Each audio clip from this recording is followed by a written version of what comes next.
안녕하세요. 올해 42 된 원숭이띠 가을 여자입니다.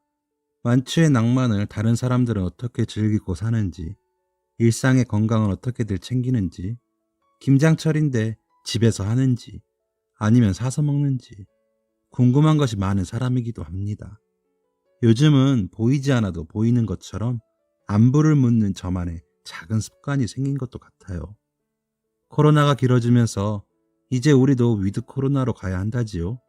헬스, 공공장소, 모임, 이런 것들에 대한 규제가 풀리고 일상으로 돌아가고자들 하지만 사실 마스크를 끼고 있는 이상은 여전히 긴장 상태고 일상이 영 편치만은 않아요. 시국도 이런데 가뜩이나 요즘 제 마음은 크나큰 태풍이 휩쓸고 간 자리 같달까요. 최근 적잖은 충격과 인생의 타격을 받은 일이 있었거든요. 바로 무엇이든 다 뺏어가는 시어머니 때문입니다. 오늘 여기에 제 사연을 좀 풀어보겠습니다. 전 결혼 전까지 친정아버지와 꽤 오랜 시간을 단둘이 살아왔습니다. 제가 세상에서 가장 사랑하는 엄마가 지병으로 세상을 일찍 떠나셨거든요. 엄마는 제가 고3 되던 겨울에 하늘나라로 가셨습니다. 세상 어느 딸이 자기 엄마를 사랑하지 않겠냐 하지만 엄마에 대한 저의 사랑은 정말 각별했습니다. 저희 엄마는 시쳇말로 천사였어요. 그런 말이 있지요. 신은 모든 것을 대신할 수 없어 부모를 우리 곁에 보내준 것이다. 라는 말이요. 저에게 엄마는 신이 보낸 대리인 같은 존재였습니다. 우산 안 가져오면 엄마가 학교까지 데리러 오던 시절은 초등학교 때까지는 보통 그러죠. 그런데 저희 엄마는 돌아가시기 전까지, 병상에 누워 계시기 전까지인, 그러니까 제가 고등학생이 된 후에도 처음처럼 그렇게 늘 하셨어요. 야자 끝나고 돌아오는 늦은 시간엔 저보다 먼저 잠들어 계시거나 흐트러진 모습을 보이신 바가 없고 비가 오거나 눈이 오는 궂은 날씨 속엔 꼭 저를 데리러 직접 마중 올라오시곤 하던 어머니세요. 제가 자라는 동안엔 인스턴트 한번 먹이시지 않으셨어요. 햄도 전부 수제로 쓰셔서 만들어 주셨고 저희 엄마가 음식 솜씨도 좋으셨더랬고 손기술이 참 탁월하셨거든요.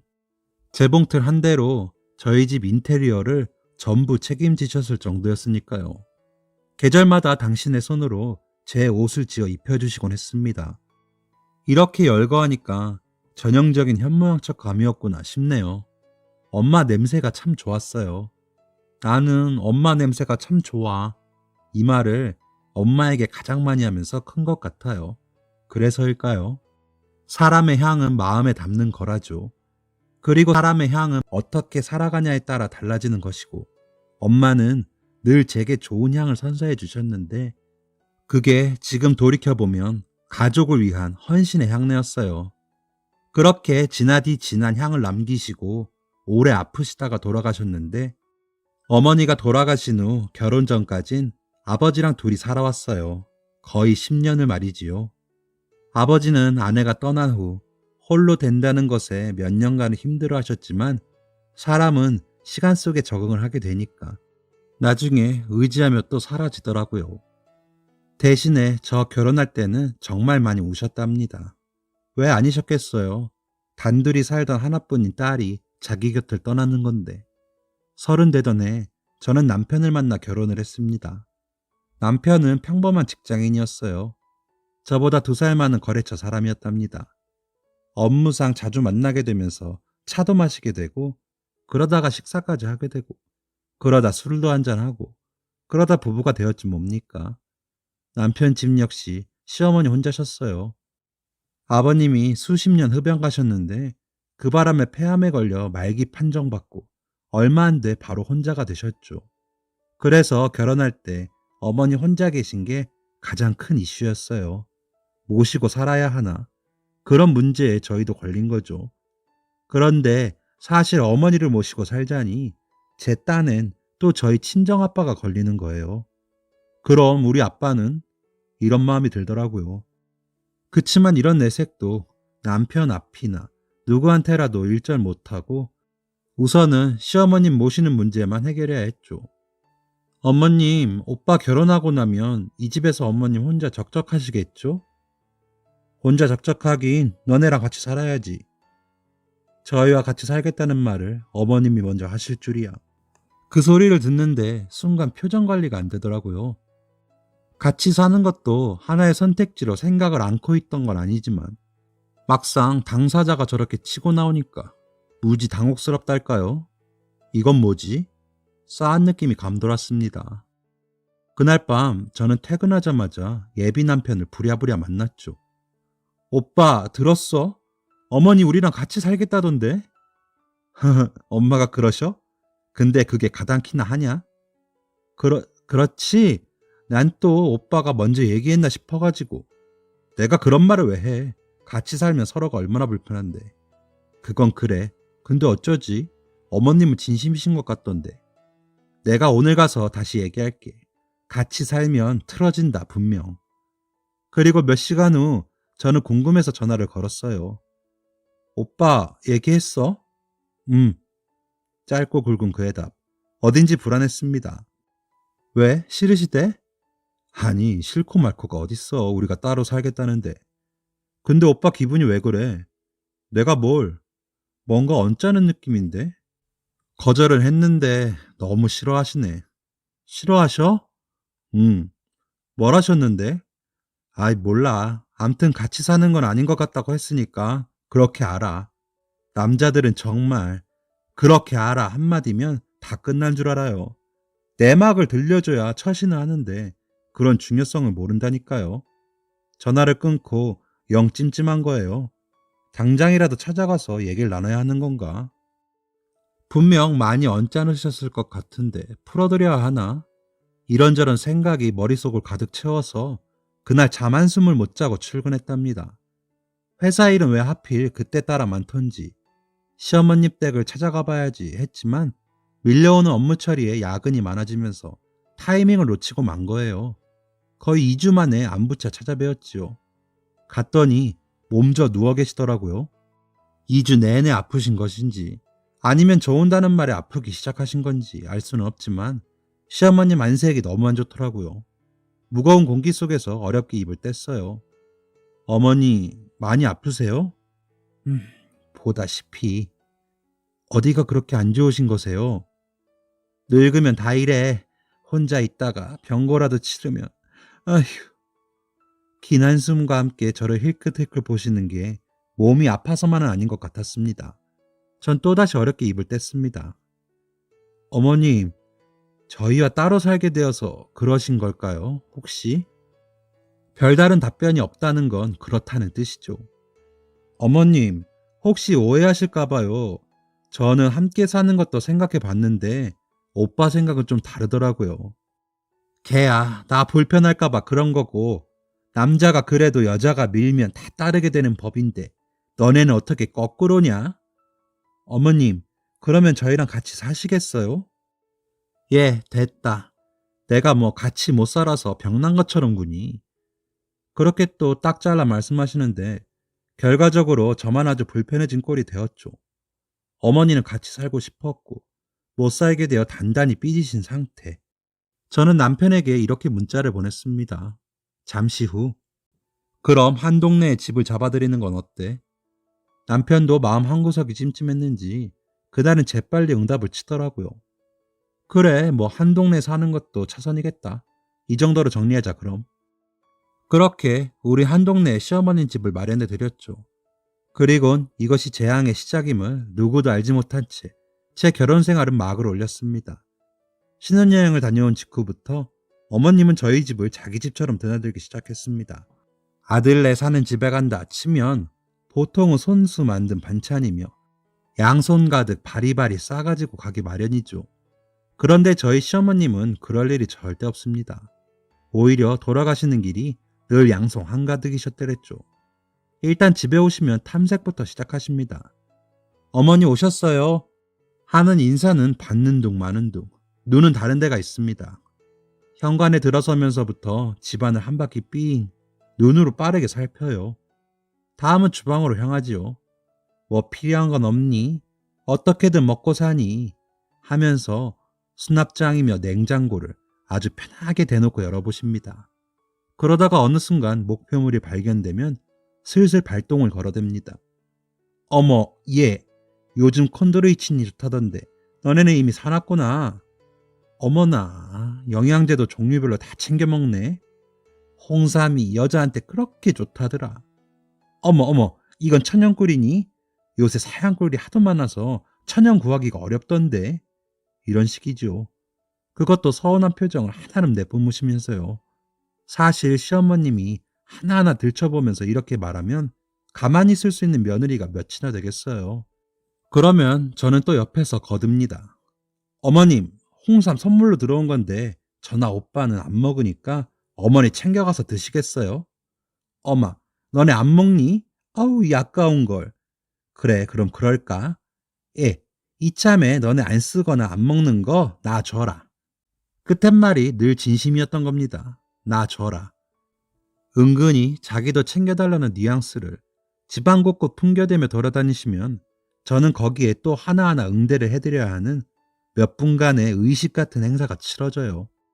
처음엔 제 살림살이를 시어머니에게 점검받는 기분이 들어서 불편하고 긴장하고 그랬습니다. 그러다가 당신은 혼자 계신데 왠지 저희끼리만 잘 사는 모습이 비춰지는 것 같아 죄스러운 마음에 원하는 물건을 거리낌 없이 드리곤 했고요. 자식이 잘 사는 것만큼 부모에게 효도가 없는 법인데 저희 시어머님 앞에서만큼은 왜 그런지 모르게 우리끼리 잘 사는 모습이 죄악시되는 일처럼 여겨졌어요. 그렇게 몇 달을 원하시는 뉘앙스를 재빨리 감지하고 보시는 족족 손에 들려드렸습니다. 저도 나쁘지 않았어요. 어찌됐건 어머님이 좋아하시며 가는 모습에 며느리로서 안도감도 있었으니까요. 문제가 생긴 건 그로부터 얼마 되지 않아요. 사람이 호의가 계속되면 권리인 줄 안다고 어머님은 저희의 호의를 자신의 권리로 삼아가고 있었다는 것을 나중에 알았습니다.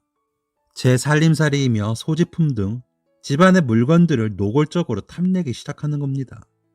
어머, 이 크림 요즘 신상 아니니? 예, 이거 나 주고 너는 네 남편한테 얘기해서 더 좋은 거 사라. 어머머, 이건 향이 어쩜 이렇게 좋지? 예, 이거 나 주고 너는 신상 나오면 하나 더 사라. 어머, 어디서 이렇게 고급진 접시를 구했니? 예, 난 인터넷 같은 거 못하니까 이거 나 주고 젊은 네가 하나 더 사라. 나 주고 하나 더 사라. 이 말을 저희 집에만 오면 달고 사셨어요. 시어머니의 탐심은 멈출 줄을 몰랐죠. 심지어 나중엔 쓰고 있던 칫솔 살균기며 물컵이며 식탁보까지 털어가셨죠. 이해해 주세요. 정말이지 털어가셨다는 표현밖엔 쓸 수가 없는 지경이었거든요. 보통의 평범한 시어머니의 모습은 분명 아니었습니다. 나중엔 5분 전까지 쓰고 나온 비데까지 달라고 해서 또 손수 소독해 드렸죠. 제가 사연을 쓰면서도 참 거짓말 같은 털이 스토리예요. 물욕이 많거나 남의 것을 탐하실 분이 절대 아니었건만 시어머님은 저한테만큼은 거부할 수 없는 도적이 되어 탐심을 한껏 휘두르고 양껏 가져갔습니다. 어떤 날은 손이 모자라 1톤짜리 이삿짐 용달을 부른 적도 있어요. 물론 그 차 한 대가 다 찰 정도는 아니지만 며느리 집에 와서 손이 모자랄 정도로 물건을 가져간다는 사실이 분명 문제가 있는 거죠. 제 스트레스도 날로 높아졌고 어머님이 오시는 날, 아니다, 특별히 날 잡아놓고 오시는 게 아니라 자기 집 드나들듯 하셨으니 하여튼 시어머님이 현관문을 열고 들어오시는 날이면 제 신경은 있는 대로 곤두서서 힘든 나날이 이어졌습니다. 스트레스가 하늘 높은 줄 모르고 솟아치던 어느 날 저희 부부는 시누이 저녁 식사에 초대되었어요. 시누이 집도 그닥 먼 곳이 아니라 평일 약속임에도 응했어요. 평일엔 웬만하면 약속을 안 잡아요. 일이랑 살림을 병행하니까 퇴근 후엔 아무것도 하기가 싫더라고요. 그치만 시댁일엔 별 수 없잖아요. 힘들지만 남편 따라서라도 가게 돼요. 어머나 세상에, 얘 상 차려내오는 거 봐라. 어쩜 이리 이쁠까. 시누이 집만 가면 어머님은 늘 이렇게 제 앞에서 자기 딸 자랑을 늘어놓는답니다. 한편으로 이해도 가요. 같은 여자이고 누군가에겐 저도 예쁜 딸이지만 며느리와 딸은 다른 법이니까요. 아니나 다를까 그날 시누이가 신경 좀 썼더라고요. 상차림이 제가 보기에도 괜찮았어요. 무엇보다 테이블 세팅이 제 스타일이더라고요. 제 취향의 그릇에 식기류들 하며 그날 저녁 메뉴는 만두전골이었습니다. 얼큰한 국물 맛이 그날따라 제 입에 착 붙었습니다. 큼지막한 만두 하나를 수저로 떠 맛보는 순간 어? 했습니다. 어디서 많이 맛본 그런 익숙한 맛이 났죠. 야금야금 만두를 음미하며 혼자 조용히 씹어가던 끝에 알고야 말았습니다. 그것은 제 만두였다는 것을요. 제가 올 초 손으로 직접 빚어 냉동실에 쟁겨놓은 수제 만두였어요. 만두를 좋아하기도 해서 어떻게 하면 좀 더 건강하고 맛있는 만두를 먹을 수 있을까 알아보다가 힘들지만 날 잡아서 한번 만들어 보기로 해서 양파를 걷어붙이고 반죽하고 소를 만들어 정성으로 빚은 저의 그 만두였습니다. 냉동실에 이쁘게 쟁겨있는 수제 만두가 시어머님의 레이더망에 벗어날 리 없었고 집에 가서 적적할 때 혼자 끓여 먹게 달라던 말씀을 꼭 그렇게 까십니다. 달라던 말에 저는 저랑 남편 먹을 것까지 담아서 가득 안겨드렸죠. 그랬던 그 만두가 어머니 집이 아닌 시누이 집에 있었던 거였습니다. 그러고 보니 눈에 하나씩 들어오기 시작했어요. 테이블보 하며 식기류 하며 컵 하며 처음엔 내 스타일이네 하던 것들이 자세히 보니 저희 집에 있던 물건들인 겁니다. 시어머님이 넌 따로 사라 하며 가져가신 제 물건들을 전부 시누이한테 주고 있었던 거죠. 밥 먹던 숟가락을 탁 내려놓고 욕실로 한번 가봤습니다. 아니나 다를까 많이 보던 비데가 떡하니 설치돼 있더군요. 그건 역시 저희 집 것이었습니다. 이건 제2의 저의 집이라고 할 정도로 제 물건이 시누이 집에 가득가득했어요. 그간 제가 참아왔던 게 많았는지 피가 거꾸로 솟았어요. 화가 났습니다. 저랑 남편 돈은 땅 파서 돈 버는 것도 아닌데 이건 어머님이 잘못해도 크게 잘못했다는 생각이 들었습니다. 저희는 본인 쓰시라고 드린 거지 저희보다 잘 사는 시누이네 살림 보태려고 드린 게 아니거든요, 분명. 그 자리에서 따지고 싶은 마음이 들었지만 말하기 시작하면 싸움이 될 것 같아서 화를 꾹 참고 가까스로 집에 왔습니다. 대신 저희 남편만 잡돌이 했어요. 표출되지 못한 분이 남편에게 향하더라고요. 우리 집서 가져간 물건들이 어떻게 시누이 집에 가서 자기 살림마냥 깔릴 수가 있는 거냐고.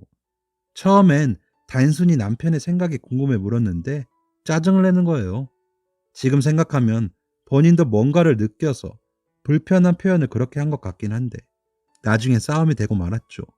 뭐 남자랑 대화 자체를 시도한 제 오류거나요. 남편은 그러더라고요. 뭐 그런 사소한 걸로 화를 내냐고요.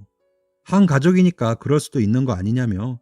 남편은 정말이지 남의 편이라더니 저를 가족 개념 없는 편협한 사람으로 몰더군요.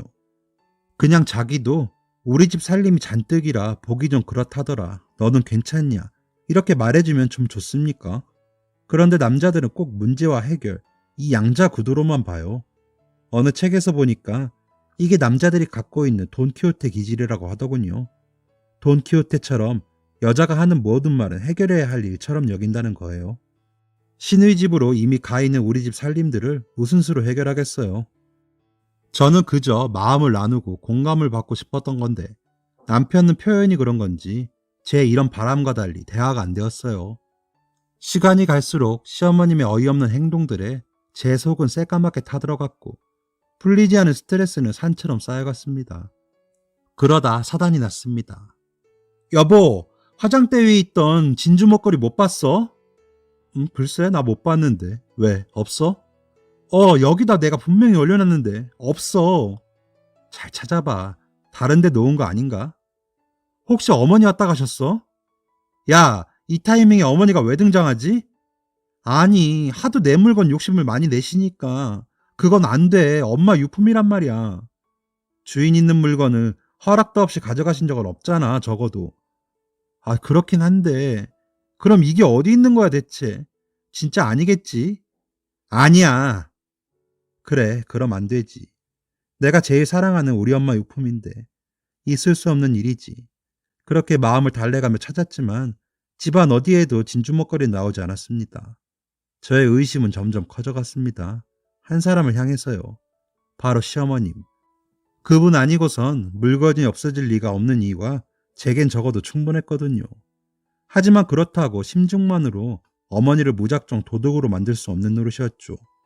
엄마 유품이라 제 속은 시쳇말로 새까맣게 탄 검댕이가 되어갔습니다. 직접 물어보고 싶었고 번호를 눌렀다 지웠다를 얼마나 했는지 모릅니다. 입이 있어도 말 못하는 신세, 심증이 차도 묻지 못하는 신세, 그 이름은 며느리. 한켠으로는 어쩌면 어디선가 정말 엄마 유품을 잃어버렸을지도 모른다는 마음에 얼마나 자책을 하며 기억을 더듬고 소가리를 하는 나날이 이어졌는지 모릅니다. 그러던 어느 날 어머님이 집에 오셨습니다. 거의 일주일에 5일 이상은 오시는데 저녁을 드시러 오셨어요. 그때까지도 진주 목걸이는 나오지 않아서 저는 내심 속을 끓고 있었던 터였죠. 어머니와의 식사가 목구멍에 콱콱 막히는 게 체할 것만 같았습니다. 그런 제 속도 모르고 어머님은 보여줄 게 있다며 가방에서 웬 봉투를 꺼내시더라고요. 사진이었어요. 시누이 사진요. 얼마 전에 모녀가 여행을 다녀왔다고 하더니 그때 찍은 사진이더군요. 굳이 나한테 보여줄 필요가 없건만 자랑을 하고 싶으셨던 거예요. 예, 이거 봐라. 어찌나 여기 배경이 좋던지. 들이대는 데마다 그림이야. 네, 그렇네요. 흥을 돋구어 드릴 수가 없었습니다. 하고 싶은 말이 정작 따로 있으니까 어머니와의 얘기 섞는 하나하나가 너무 힘든 거예요. 예, 제대로 좀 봐봐. 이게 글쎄 상어 연골이라는데 연골에 그렇게 좋대. 사셨어요? 사긴 뭘 사, 돈이 남아나니 이런 걸 사게. 그냥 눈요기 감이지 이런 건. 밖에선 정말 알뜰하시구나.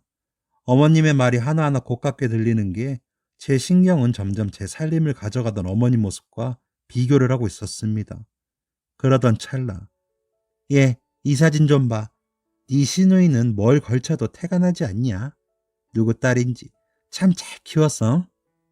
그런데 그때 제 눈에 번뜩하고 들어온 하나가 있었습니다. 어? 어머니, 이거 웬 목걸이에요? 사진 속 시누이 목에 진주 목걸이가 걸려있는 것이었습니다. 어머니, 이거 누구 목걸이냐고요? 제 목소리는 상기돼 있었고 어머님은 당황한 기색이 역력했습니다. 누구 목걸이냐니 네 시누이 거지. 정말 맞아요? 이거 제 거 같은데요? 아니에요? 어머니? 얘가 무슨 얼토당토하는 소리야. 네 목걸이를 왜 얘가 차고 있어? 그러니까요. 제가 묻고 싶은 말이에요. 어떻게 된 거예요, 어머니? 예, 너 지금 무슨 소리 하고 있는 거니? 아니 그럼 우리가 네 목걸이를 뭐 훔치기라도 했다는 거니? 우리가요? 저 뭐라고 안 했는데요? 어머님이 가져가신 거예요, 제 목걸이? 어머머머머머머, 얘가 어디서 사람을 잡아? 세상에 진주 목걸이가 다 네 거니? 어머님, 저 진주 목걸이라고 말하지 않았는데요? 어떻게 하셨어요? 이 집에서 없어진 게 진주 목걸이라는 걸? 아니, 이런 색깔은 진주가 대부분이지. 그거 모르는 사람도 있니? 그리고 너 집에서 없어진 진주 목걸이랑 네 시누이가 무슨 상관이라고 사람을 이렇게 기분 나쁘게 잡을까? 그렇죠. 아가씨가 상관 있는 게 아니겠죠. 어머님이 상관 있겠죠. 어머님이 오고 가신 후에 제 화장대에 있는 진주 목걸이가 사라졌거든요. 예, 엄한 사람 잡지 마. 난 아니야. 어머님, 저 여러 말 안 할게요. 그 목걸이 돌아가신 저희 친정엄마가 남겨주신 유품이에요. 돌려주세요. 어머머머, 야, 내가 안 가져갔다니까? 정말 이러실 거예요? 딱 봐도 제 거인데. 저희 엄마 유품을 제가 몰라볼까 봐서요? 오래된 진주는 빛이 달라요. 매일 들여다본 목걸이에요. 저 속일 생각하지 마시고요, 어머님. 좋게 말할 때 돌려주세요. 뭐? 좋게 말해? 야, 네 시애미가 네 거를 가져갔다 쳐. 그게 그렇게 대수니? 그럼 지금 가져갔다고 인정하시는 거네요? 말꼬투리 잡지 말고 비유를 하자면 그렇다는 거다. 이게 무슨 변고야. 아니 지 시애미를 도둑 취급하고 말이야. 어머님, 진짜 도둑 아니시란 거죠? 뭐? 그럼 경찰에 저 신고해도 전혀 상관없으신 거죠? 아휴, 기가 차서원. 그건 네 자유지. 근데 얘, 그래, 네 친정엄마 유품인 건 이해하겠는데 네가 불주의로 어디다 흘린 걸 수도 있잖아. 경찰에 신고까지 하면서 일을 꼭 크게 만들고 싶니 너는? 어머님이 상관없으시다니까 그럼 저 편하게 법의 도움을 받을래요. 저는 그래도 어머님이 혹시나 했었거든요. 그럼 차라리 다행이지 않나 싶기도 했어요. 왜냐면 어떤 목걸이인지 모르고 가져갔을 수 있겠다. 그럼 얘기하고 돌려받으면 되겠다 했죠. 근데 제 눈엔 분명 아가씨 목에 걸려있는 게 제 거 같은데 어머님이 이렇게 펄쩍 뛰시면서 아니라고 하시니까 제가 결례를 한 것일 수도 있잖아요. 신고해서 도둑 잡아야죠. 그래야 어머님 누명도 벗겨드리고 제가 그때 가서 진심 어린 사과를 드릴 수 있는 게 아니겠어요? 어머머, 얘 이게 웬 날벼락이니? 이젠 하다하다 며느리한테 협박을 받네. 그래, 네 맘대로 해. 신고를 하든 말든. 너 나중에 나한테 무릎 꿇고 사죄할 생각해. 알았어? 네, 저도 부디 그럴 수 있길 바랄게요. 돌아가세요. 오늘은 저 피곤해요. 어머머머, 세상 말세다 말세. 이젠 대놓고 쫓아내네. 어디 남편 없는 사람 서러워 살겠니? 네가 지금 네 서방 믿고 CM이 알기를 우습게 알지. 아주. 돌아가시라고요. 결백하시다면서요. 전 제 부모님 유품 찾아야겠으니 돌아가 주세요. 연락 드릴게요. 어디서 저도 그런 깡이 터져 나왔는지 그간 서러움이 북받쳐서 보내드리고 엉엉 울었습니다. 그리고 며칠 안 되던 어느 날 시누이를 대동하고 어머님이 찾아오신 거예요. 얘가 우리 보고 자기 목걸이를 훔쳐갔다고 아주 난리야. 너 설명 좀 해. 언니, 무슨 그런 섭섭한 소리를 해요. 이 목걸이 제 거예요. 제가 작년에 샀어요. 그래요? 그럼 저 이 상황 녹음해도 되죠? 녹음요? 아니, 꼭 그런 어색하고 불편한 상황을 연출하셔야겠어요. 이해해 주세요. 전 도둑을 잡아야 해서 증거 자료를 제출하려고요. 그리고 아가씨, 이거 보세요. 저희 엄마가 차던 목걸이랑 똑같죠, 지금? 이건 어떻게 설명을 할 수가 있을까요? 아니, 언니, 세상에 진주가 거기서 거기지. 그러다 보면 디자인 똑같은 것도 얼마나 많은데요. 이런 걸로 사람을 잡아, 가족끼리. 가족끼리요? 그동안 어머님이 가져가신 살림들이 아가씨네 집에 쫙 깔렸던데 그것도 가족끼리라니까 그런 건가요? 나 참. 아, 그래요.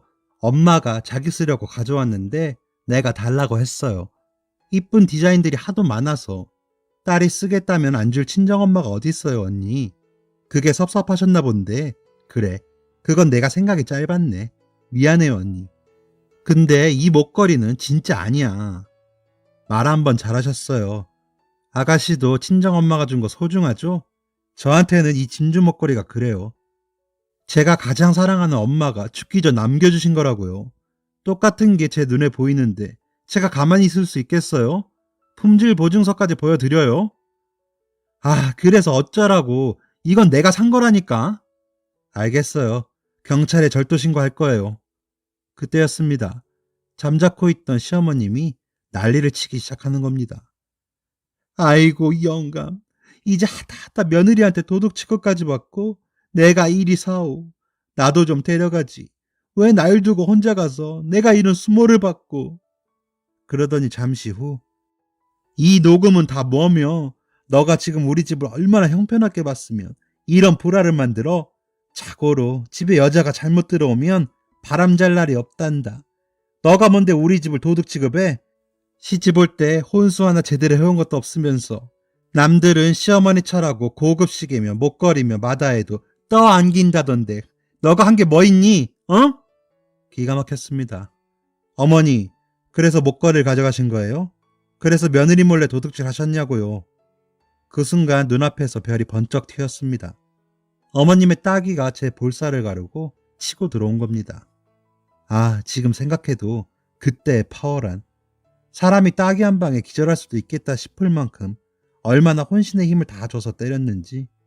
정신은 아찔했지만 그 길로 우리의 인연은 여기서 끝났다. 정신이 차려졌습니다. 그 일 직후 녹음한 증거 자료들과 유품 사진들을 챙겨 경찰에 고소를 했고, 아니나 다를까 그 목걸이는 저희 엄마 유품이 맞았어요. 절도로 밝혀지면서 저랑 남편도 끝을 맺어야 했지요. 더 이상 그런 집안에서 부부의 연을 맺고 살아간다는 건 우리 둘만의 일이 아닌 게 되었지요. 절도 주범은 예상했지만 시어머니였습니다. 시누이는 끝까지 자기는 몰랐다고 발뺌하는 바람에 혐의 없음으로 벗어났어요. 그때 뭐 이런 법이 다 있어. 그것도 자기가 썼다고 거짓말 쳤는데 싶었지만 그거 가지고는 범죄 혐의를 적용할 수 없다네요. 모의한 정황도 없고 그랬다나 어쨌다나. 결국 훔쳐간 시어머님만 기소에 붙여졌고 실형을 선고받았어요. 1년 6개월. 처음 치고는 센 형량이었는데 재판 과정에서 고소 취하하라고 저랑 저희 아버지를 찾아와 겁박하는 바람에 탄원서를 제출했죠. 엄벌에 처하게 해달라고요. 그 바람에 가중처벌된 것 같아요. 법정 구속되었는데 그래도 한때 시어머니였던 사람이라 제 마음이 정말 안 좋았습니다. 이후 전 남편으로부터 합의를 하자는 시도가 있었지만 이혼 소송도 합의하자 해놓고 말 바꿔서 저를 얼마나 힘들게 했는데요. 이런 건 차단해야겠다 싶어서 합의해주지 않았습니다. 다행히 엄마 유품은 돌려받았지만 상처받은 제 마음은 돌려받지 못했네요. 지금 형기를 살 시어머니에게 한마디 하고 싶어요. 어머님한테도 모든 걸 다 주고 싶었던 귀한 딸이 있듯이 저 또한 며느리이기 전에 누군가에겐 죽어서라도 기억하고 싶은 소중한 딸이라는 걸요. 어머님, 부디 건강하소서. 지금까지 사연 들어주셔서 감사합니다.